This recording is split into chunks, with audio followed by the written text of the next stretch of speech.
For a long time, November was all about lighting candles and praying for the dead while abstaining from alcohol. In our secular age, mustaches in support of men's health get greater emphasis than those prayerful moments in favor of loved ones who have died.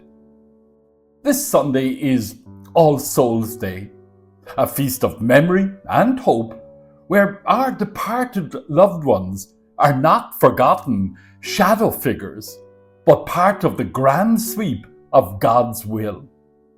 In John's Gospel this weekend, in verse 37, Jesus affirms that for every soul there is welcome, forgiveness, and connection. Verses 39 and 40 points to a future, a raising up, a message that our stories don't end in the grave, that there is hope. In 2025, many hear soul with raised eyebrows, sometimes as poetic metaphor, sometimes as discredited superstition. Irish writer John O'Donoghue noted that the soul is not merely a theological abstraction, but our deepest self, the place where the eternal and temporal meet. He writes, "Your soul knows the geography of your destiny. Your soul has the map of your future." Bob Marley sings, "Don't get the world and lose your soul. Wisdom is better than silver or gold." It is said that many people today live with a kind of silent fear of death, of meaninglessness, of being forgotten. In a world obsessed with achievement, productivity, and image, the soul can seem like a forgotten word. Our first reading this weekend from the Book of Wisdom boldly proclaims that what seems like an ending may be a beginning. What looks like defeat may actually be transformation.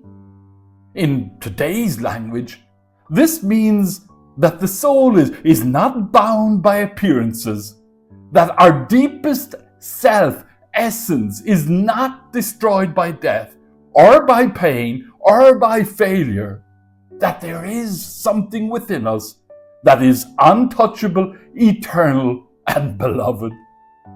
St. Augustine called the soul the inner man, that deepest, most intimate part of us where God meets us.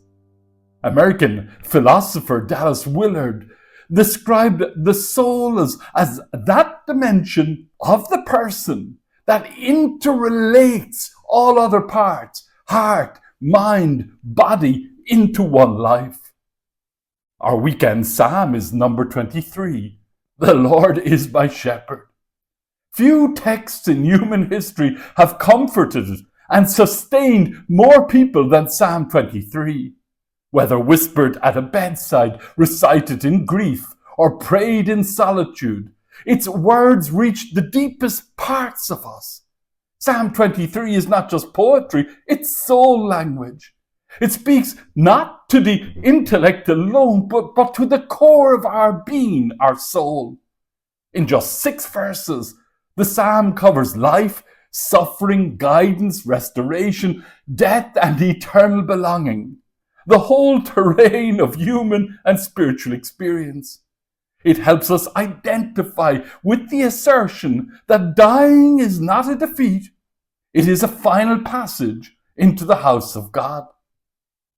An intriguing study called The Connection of Soul Scale found that across God-centered, cosmic, spiritual, and secular worldviews, that people hold credible beliefs around soul and afterlife. For the secular citizen, this, therefore, can mean that the idea of the soul isn't merely religious fluff, it reflects deep human intuitions about identity, continuity, and value. A 2023 article in the Journal of Cognition and Culture by Frederick Peters titled The Soul, a Psychological Inquiry, reviewed soul beliefs across tribal and post-tribal societies and links them to the psychological notion of the sense of self. It emphasizes that while belief in a soul is culturally universal, the definitions vary. And at core, this is about essence of the self. In 1994, Francis Crick's book, The Astonishing Hypothesis, asserted that you, your joys and your sorrows, your memories and your ambitions are in fact no more than the behavior of a vast assembly of nerve cells and their associated molecules. However, those who have listened to people tell of their near-death experiences will know that people who are clinically dead or near death often report vivid experiences such as tunnels, light, meetings with deceased relatives, and even observing their own bodies from above.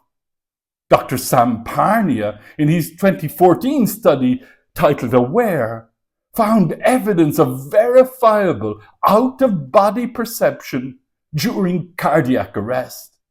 Some scientists argue these cases may be hallucinations caused by oxygen loss. Others say the clarity and coherence of these reports, especially when flat EEGs are recorded, raise profound questions. Philosopher David Chambers coined the phrase, the hard problem, asking why and how does physical brain matter produce subjective experience?